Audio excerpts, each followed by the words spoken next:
According to the Duluth Children's Museum website, the Duluth Children's Museum is the 5th oldest children's museum in the nation. It was founded by Mabel McKinney Wing in 1930 as a learning resource.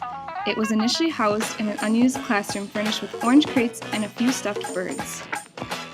Today, the Duluth Children's Museum is home to over 15,000 objects in its collection, each telling a story, enriching us and expanding our knowledge about the world around us. The Duluth Children's Museum is a place where children begin their lifelong exploration of an ever-expanding world. The mission of the museum is to spark children's curiosity.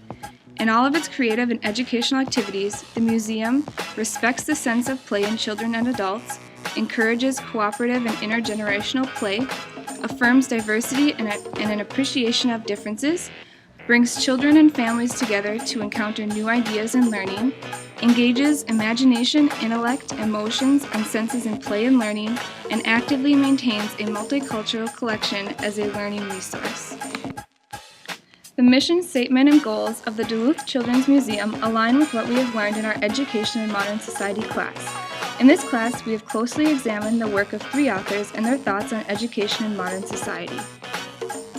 Julia M. Williams, Ph.D., and author of Jewels on Schools, Teaching, Learning, and Everything in Between, examines some of the real issues that educators and parents face. Dr. Williams also approaches how we learn and how schools and parents can use what we are learning. Pasi Sahlberg, Ph.D. and author of Finnish Lessons, What Can the World Learn from Educational Change in Finland, looks into the success of the education system in Finland and, moreover, the hows and whys of its success.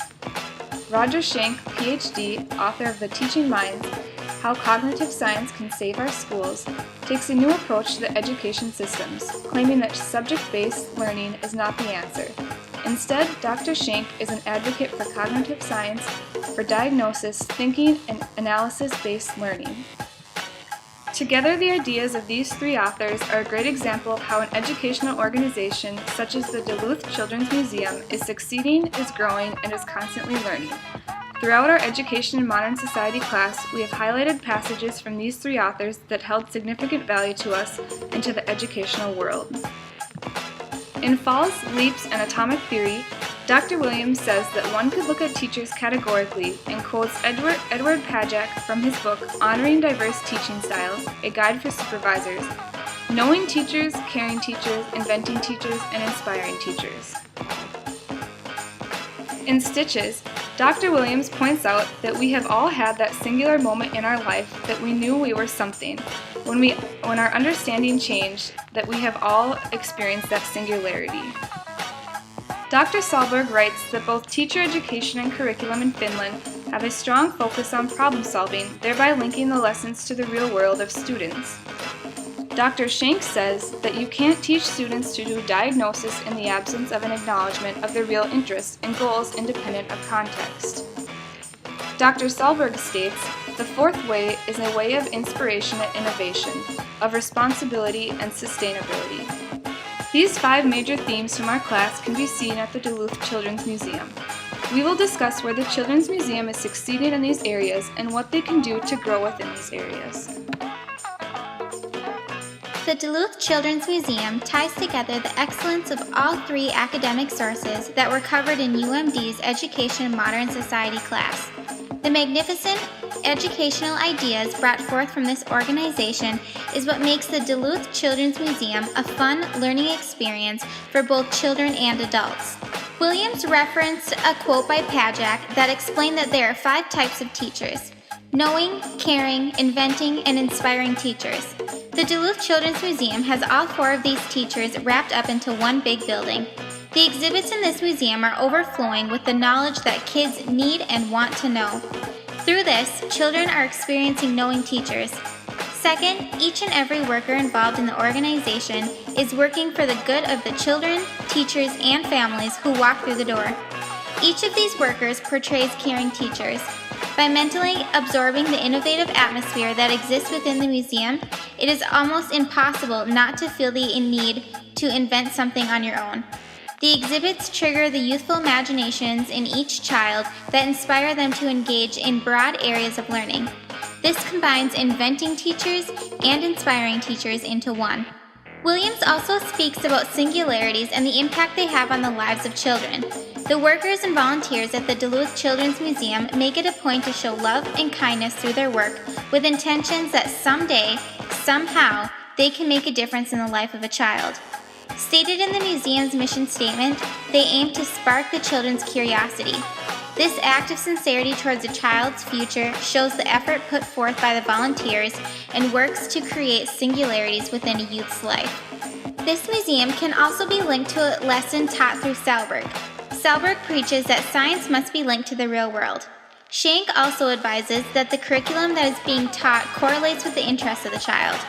This museum applies both of these theories. In many exhibits, the technology is a main component.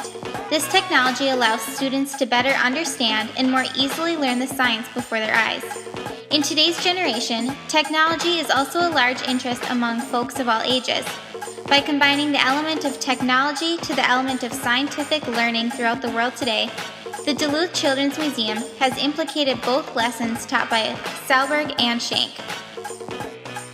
Schenck also encourages diagnostic analysis through cognitive thinking by the means of hands-on activities. This children-inspired museum does just this by creating activities that bring out the playfulness in children and adults alike. What better way is there to learn than to learn while you're doing something fun? The Duluth Children's Museum conducts activities such as Dino Labs, Groovin' with Grandma, afternoon adventures, and much more. During each of these unique programs, children partake in activities involving cash, checks, coins, cards, sounds and music, dinosaurs, and fossils. Each activity requires the child to use diagnostic analysis to improve the cognitive comprehension that educational resources are now requiring of their students. By exercising these cognitive processes, each child is growing educationally into a better and more capable student. The Duluth Children's Museum also uses the practice of the fourth way, inspired by the Finnish educational system as told by Salberg. According to Hargreaves and Shirley, the fourth way brings together government policy, professional involvement, and public engagement around an inspiring social and educational vision of equality, prosperity, and creativity in a world of greater inclusiveness, security, and humanity. This youthful museum delegates much energy in succeeding in every requirement of the fourth way. This museum is governed by qualified staff, an eligible board of trustees, and many hardworking volunteers throughout the surrounding communities. Through the work of each of these entities, the museum is able to successfully promote an environment of equality for all age groups. Along with this, they are also able to promote prosperity and creativity in their skillfully articulated program geared toward the achievements of young minds. Although the Duluth Children's Museum does a tremendous job uniting the wisdom and knowledge of Williams, Schenck, and Salberg, just like anything else, there is still room for growth. With a few changes, this organization could be more fun, inspirational, and life-changing in the learning experiences they offer for individuals of all ages. The Duluth Children's Museum can improve on the 4 types of teachers they have there. As Janai said in reference to Williams, these teachers are in the forms of exhibits, workers, and the overall atmosphere. However, in addition to these forms of teachers, the Duluth Children's Museum could actively search for volunteers who have a teaching background so that they could share even more knowledge with those visiting. Also, they could look for volunteers who really are about knowing, caring, inventing, and inspiring those around them. Improving the number and uniqueness of the singularities provided to the children that visit would be beneficial to the children's overall experience. Volunteers can make it their mission to see children who are looking at an exhibit to go over to them and share their knowledge with the child and their family. The volunteers can make a goal to let no child leave without a smile on their face. The more personal the volunteers can make the experience, the more the children and their families will gain from it, just like Williams referenced. The Duluth Children's Museum can also work on improving linking their exhibits more to the real world and making them more interesting to children. Therefore, the children will be more likely to want to learn about the exhibits. This idea is highlighted by both Sahlberg and Schenck. Thus, the museum could have more exhibits on topics like bugs or water because these are the items that children are in contact with constantly. Also, the museum could ask parents to leave feedback about what exhibits their children liked and did not like, so they could use that to better improve future exhibits to better suit children's interests and spark their desire to learn. There is no question that the Duluth Children's Museum provides numerous hands-on activities to utilize diagnostic analysis and promote cognitive thinking. However, many of these activities are repeated over and over again. Therefore, children might become bored and uninterested in them, leaving the children to not utilize their diagnostic and cognitive abilities to their potential. It is important that the museum continues to incorporate new activities regularly to allow for maximum stimulation of a child's diagnostic analysis and cognitive thinking, just as Schenck described in his book. The Duluth Children's Museum can also improve on how it practices the finished fourth way.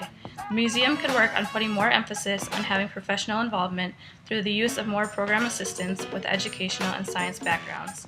As of right now, educational and science backgrounds are not required, but the more experience the program assistants have, the more knowledge they can share to spark creativity in children. The museum could also expand on the public engagement to partner with more organizations to further expand on inspiring social and educational vision of equality, prosperity, and creativity in a world of greater inclusiveness, security, and humanity as described by Sahlberg. Together, the ideas of the three authors are a great example of how an educational organization such as the Duluth Children's Museum is succeeding, is growing, and is constantly learning. At the Children's Museum, they have a broad volunteer base, each one bringing one of the 4 categories of teaching qualities with them when they walk in the door. The Duluth Children's Museum is an opportune place for singularities with all of the parents, volunteers, and children. They're all mingling, all learning, and all engaging, all ready to make a difference, whether it be in their own life or in someone else's life. At the Children's Museum, they incorporate educational material into each of their activities while making them fun and exciting. This leaves an impact on the children, letting them know that what they are learning can be applied and seen in their own lives.